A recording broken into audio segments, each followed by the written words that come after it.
Good afternoon all. Chapter number 7 चल रहा है हम लोगों का। चैप्टर नंबर 7 जो कि हमारा है फंड वाला, है ना। कि जो जित बिजनेस में फंड जो होता है उसका रिसोर्सेज क्या होता है, सोर्सेज क्या होता है। तो पहला हम लोगों ने 7 चैप्टर का पार्ट 1 हम लोगों ने पढ़ लिया है। चैप्टर नंबर 7 का पार्ट 2 आज हम लोग पढ़ने वाले हैं। ठीक है, तो लास्ट हम लोगों ने इक्विटी शेयर्स और प्रेफरेंस शेयर्स की बात करी थी, दोनों में डिफरेंस देखा था हम लोगों ने। वहाँ से हम लोग फिर से स्टार्ट करते हैं। इक्विटी शेयर्स का मतलब क्या होता है? Equity shares represent the ownership of a company की, है ना। कंपनी की ओनरशिप जो होती है वो इक्विटी शेयर्स होती है। ठीक है, they have right to vote and right to participate in management, है ना। उनको राइट होता है कि वो वोट दे सकते हैं और पार्टिसिपेट कर सकते हैं मैनेजमेंट के। ठीक है, मैनेजमेंट में पार्टिसिपेट कर सकते हैं, वोट देने का अधिकार होता है। एडवांटेज की बात करें, एडवांटेज मेरिट्स क्या क्या हो सकते हैं इक्विटी शेयर्स के। तो सबसे पहले अगर एडवांटेज की बात करें तो परमानेंट कैपिटल होती है। ठीक है, परमानेंट कैपिटल जो कि हम लोग को इक्विटी शेयर्स होल्डर से मिलती है। No charge on assets. ठीक है, एसेट्स पे कोई चार्ज नहीं होता है, मतलब कि अगर पैसा होगा तो हम लोग इक्विटी शेयर होल्डर को देंगे, नहीं होगा तो हम लोग उनको हमारे असेट्स को बेचकर भी पैसा देना है, ऐसा ज़रूरी नहीं है। अगर होगा तो पैसा दिया जाएगा, नहीं होगा तो पैसा नहीं दिया जाएगा।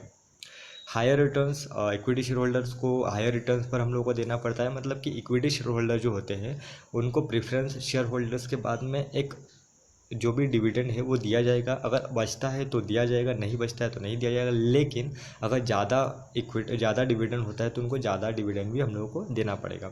कंट्रोल, पूरा कंट्रोल इन्हीं के हाथ में रहता है। वोटिंग राइट्स होता है, पार्टिसिपेट कर सकते हैं मैनेजमेंट के अंदर। No burden on company, payment का कोई बर्डन नहीं होता है, क्योंकि उनको डिविडेंड हम लोगों को कंपलसरी नहीं देना है। अगर कंपलसरी होता तो बर्डन होता, लेकिन कंपलसरी नहीं देना है, इसलिए कोई बर्डन नहीं है कंपनी के ऊपर पेमेंट का।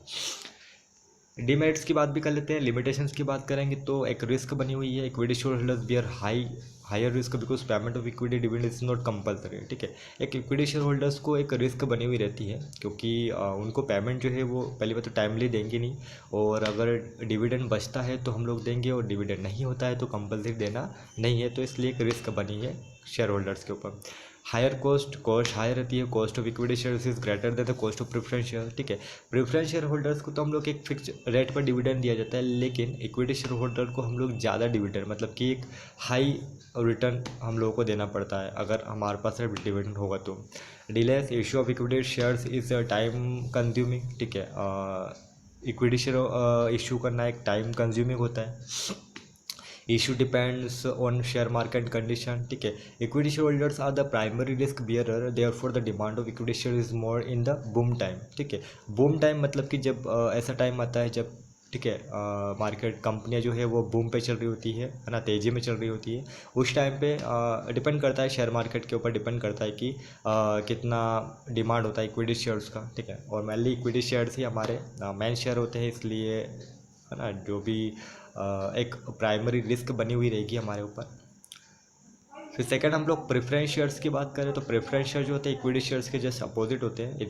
प्रेफरेंस शेयर जो होते हैं एक सेफ इन्वेस्टमेंट है एक शेयर होल्डर्स के।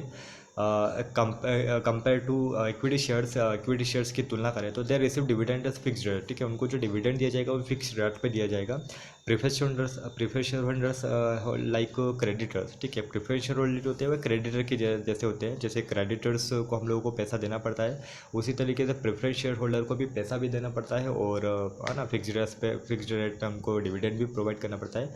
दे have no right voting rights, है ना, उनको कोई वोटिंग राइट्स नहीं रहता है। टाइप्स ऑफ प्रेफरेंस शेयर की बात करें तो cumulative preference share, non cumulative preference share, participating preference share, non participating preference share, convertible, non convertible, ये सारे हमारे प्रेफरेंस शेयर के, है ना, हमारे टाइप्स हो गए। ठीक है, इनकी हम लोग डिटेल जब हम लोग क्लास में रहेंगे तब हम लोग इसकी पूरी डिटेल करेंगे कि ये कौन कौन से होते हैं। ठीक है, नेक्स्ट हम लोग बात करें मेरिट्स ऑफ प्रेफरेंस शेयर्स। जैसे हम लोगों ने इक्विटी शेयर के मेरिट्स और डिमेरिट्स पढ़े हैं, उसी तरीके से हम लोग यहाँ पर प्रेफरेंस शेयर की भी मेरिट्स और डिमेरिट्स पढ़ते हैं। सबसे पहले मेरिट्स की बात करें तो इन्वेस्टमेंट इज सेफ। ठीक है, चूँकि प्रेफरेंस शेयर होल्डर को प्रेफरेंस दिया जाता है कि आप जो भी इन्वेस्टमेंट करोगे उसके फिक्स रेट पर डिविडेंड दिया जाएगा, और आपको टाइमली पेमेंट किया जाएगा। तो एक इन्वेस्टमेंट सेफ ही है। नो चार्ज ऑन असेट्स, कोई चार्ज नहीं है असेट्स के ऊपर, ठीक है। इसमें भी कोई हम लोग असेट्स बेचकर पैसा नहीं देंगे। अगर डिविडेंड होता है तो डिविडेंड पहले, प्रेफरेंस मतलब कि पहले दिया जाएगा, ठीक है। लेकिन ऐसा नहीं है कि बेचकर हम लोग हमारे असेट्स बेचकर भी पैसा देंगे, पहले दिया जाएगा, बस इतना सा इसमें फ़र्क होता है। कंट्रोल की बात करें तो कोई कंट्रोल नहीं है, जैसा इक्विटी शेयर होल्डर्स का कंट्रोल रहता है वोटिंग राइट्स का और मैनेजमेंट पर पार्टिसिपेट कर सकते हैं, वैसा ऐसा कोई कंट्रोल नहीं रहता है हमारे प्रेफरेंस शेयर होल्डर्स के। फिक्स डिविडेंड, एक फिक्स डिविडेंड पर उनको पैसा दिया जाएगा, ठीक है, क्योंकि एक इन्वेस्टर है तो एक फिक्स रेट पर उनको जो इन्वेस्ट किया उसके ऊपर फिक्स रेट पर उनको डिविडेंड लाभांश दिया जाएगा। लिमिटेशन की बात करें तो कॉस्टली रिसोर्सेज फॉर फंड्स, ठीक है, क्योंकि एक फिक्स रेट पर हम लोगों को डिविडेंड देना पड़ता है उनको, इसलिए एक जो है कॉस्टली रिसोर्सेज है। No tax saving, preference dividend is not deductible from profit and profit for income tax, therefore there is no tax saving, ठीक है। टैक्स सेविंग के पर्पस से ये काम में नहीं आता है, क्योंकि प्रेफरेंस डिविडेंड को जो है हम लोग प्रॉफिट फॉर इनकम टैक्स के पर्पस से हम लोग प्रॉफिट में से डिडक्ट नहीं करते हैं, इसलिए ये नो टैक्स सेविंग वाला पार्ट हो गया। Not suitable for risk takers, है ना। Preference shares are not suitable for those who are willing to take risk for higher return, ठीक है। वो व्यक्ति जो कि ज़्यादा रिस्क लेकर ज़्यादा कमाना चाहता है, उसके लिए प्रेफरेंस शेयर्स जो है वो सूटेबल नहीं है, ठीक है। उसके लिए इक्विटी शेयर जो है वो सूटेबल है। As dividend on this shares is to be paid only when the company earns profit, so investors may not be very attractive to this, ठीक है। जो प्रेफरेंस शेयर होल्डर रहते हैं, ठीक है, वो ठीक है, is to be only when the company earn, ठीक है। जब हम लोग जब हम लोग प्रॉफिट अर्न करते हैं तो ही डिविडेंड दिया जाएगा, अदरवाइज डिविडेंड नहीं दिया जाएगा। डिबेंचर्स की बात करें, डिबेंचर्स क्या होते हैं, तो डिबेंचर्स वो होता है जो कि एक अदर सोर्सेस होता है, ठीक है। अदर सोर्सेस मतलब क्या, कि आपके पास में अगर इक्विटी और प्रेफरेंस से पैसा आपको सफिशिएंट नहीं होता है, एडिक्वेट पैसा आपको पर्याप्त नहीं मिल पाता है, तो हमारा जो तीसरा सोर्स है वो है डिबेंचर्स। डिबेंचर्स एक तरीके का लोन है जो कि हम लोग डिबेंचर्स इशू करके लेते हैं, और जो इसको होल्ड करता है उसको डिबेंचर होल्डर्स बोलते हैं, जिसको फिक्स रेट पर इंटरेस्ट दिया जाएगा, ठीक है। अब थोड़ा सा हम लोग इसमें देख लेते हैं कि किस तरीके से डिबेंचर होल्डर और हमारे इक्विटी और प्रेफरेंस शेयर में अंतर है। टाइप्स ऑफ डिबेंचर्स की बात करें तो secured debentures, unsecured debenture, convertible, non convertible, redeemable, registered, ये सारे हमारे डिबेंचर्स के टाइप्स हो गए। इसकी हम लोग डिटेल बुक से हम लोग क्लास में करेंगे। मेरिट्स की बात करें तो इन्वेस्टमेंट इज सेफ, क्योंकि यहाँ पर डिबेंचर्स होल्डर्स को भी प्रेफरेंस शेयर होल्डर की तरह एक फिक्स रेट पर इंटरेस्ट दिया जाता है, ठीक है। एक इंटरेस्ट नहीं, हम लोग यहाँ पर इंटरेस्ट देते हैं और उनको हम लोग प्रेफरेंस शेयर होल्डर्स को हम लोग डिविडेंड देते थे। तो प्रेफरेंस शेयर होल्डर से ज़्यादा जो सेफ है डिबेंचर है, क्योंकि यहाँ पर फिक्स रेट पे हम लोगों को इंटरेस्ट भी मिलता है डिबेंचर होल्डर्स को, और टाइमली पेमेंट भी होता है। कंट्रोल डिबेंचर होल्डर के ऊपर, डिबेंचर होल्डर कोई भी कंट्रोल नहीं होता है मैनेजमेंट पे के ऊपर, कंपनी के ऊपर। Less costly, debentures are less costly as compare to cost of preference shares. Preference share की तुलना में ये लेस कॉस्टली होते हैं, मतलब कम कॉस्टली होते हैं, कम खर्चा होता है। टैक्स सेविंग के हिसाब से इसको सूटेबल है। टैक्स जो है वो डिडक्टेबल होता है, सॉरी, जो हमारा डिबेंचर्स है उसका इंटरेस्ट जो है वो डिडक्टेबल होता है, डिडक्टेबल एक्सपेंसेस होता है।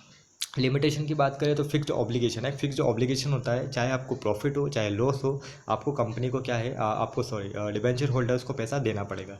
चार्ज ऑन असेट्स के ऊपर चार्ज होता है, मतलब कि अगर एक टाइम आ जाता है, मैच्योरिटी टाइम आता है जब डिबेंचर होल्डर्स को पैसा देना पड़ता है, उस टाइम पे आपको, अगर आपके पास नहीं भी होगा तो भी आपको असेट्स को बेचकर या असेट्स को गिरवी रखकर आपको डिबेंचर होल्डर को पैसा देना पड़ेगा।